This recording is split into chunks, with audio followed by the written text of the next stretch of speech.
तो एक ये भी सवाल है सर, जैसे इस महीने से आप लोग आवेदन दे रहे हैं, जनवरी महीने से उनकी पोस्टिंग कर दी नहीं, जाएगी? देखिए आप उसमें कन्फ्यूजन मत करिए।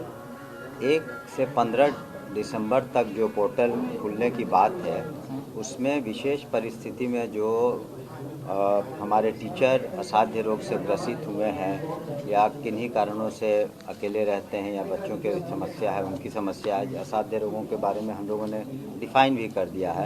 और भी पोर्टल पे जो जो अहर्ताएँ दी गई, शर्तें दी गई हैं, वही करेंगे। लेकिन शेष जो नियोजित शिक्षक जब सरकारी सेवक बन जाएंगे, बाकी जो परीक्षाएं हो जाएंगी तो एक साथ ही हम लोग करेंगे। जैसी परीक्षाएं ख़त्म हो जाएंगी, काउंसलिंग हो जाएगा तो करेंगे। और उसमें हमने ये भी कहा है कि हमारी नीति पूर्व की तरह उदार रहेगी। और लेकिन अगर कुछ का हम शुरू में कर देते हैं, कुछ का बाद में करते हैं, तो वो नेचुरल जस्टिस के खिलाफ होगा कि कुछ को मौका मिला, कुछ को बाद में मौका मिलेगा। इसलिए जब सभी एक साथ कर लेते हैं, लेकिन विशेष परिस्थिति में 1 से 15 के बीच में जो क्या जनवरी से हो जाएगा जो जैसे परीक्षाएं पूरी हो जाएंगी तो उसके बाद हम उसका करेंगे। सर अनुदेशक लोगों को जो फिजिकल टीचर के लिए क्या कुछ होगा सर? किसका जवाब दें?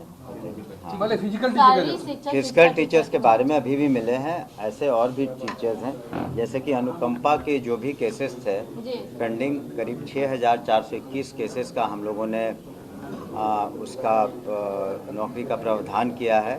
कैबिनेट गए थे हम लोग, तो उनका पहला हक बनता है, तो उनका हम लोग सहायक के रूप में उनकी पोस्टिंग भी करने वाले हैं। दूसरा हक बनता है दिव्यांगों का, तो जो दिव्यांगों के लिए स्पेशल टीचर्स की ज़रूरत है, विशेष शिक्षकों की, उसका हम लोग पहले करेंगे। उसकी अधियाचना चली जाएगी बीपीएससी में। उसके बाद अन्य वर्गों का हम लोग देखेंगे। सर 10+2 जो है आपका तो जवाब हमने शुरू में ही दिया कि पहले जो अनुकंपा के केसेस थे, दूसरा दिव्यांग जो छात्र छात्राएं उनके शिक्षकों का, और जो भी शारीरिक शिक्षक हो, लाइब्रेरियन हो और अन्य जो भी वर्ग हैं उनका उसके बाद हम लोग देखेंगे, समीक्षा करेंगे।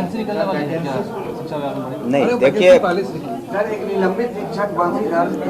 देखिए ऐसा है कि जो वैकेंसीज हैं, जो रिटायरमेंट कर रहे हैं या जिन्होंने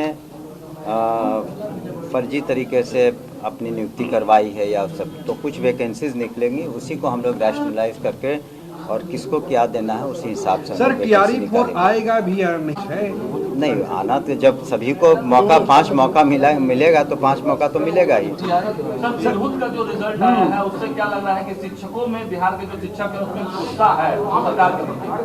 देखिए, जितना माननीय मुख्यमंत्री जी ने शिक्षकों के लिए किया बिहार में, आज 6 लाख से ज़्यादा संख्या है, 2 लाख से ज़्यादा 2 लाख बीपीएससी वाले क्वालिफाई किए थे, 1,70,000 से ऊपर ज्वाइन किए।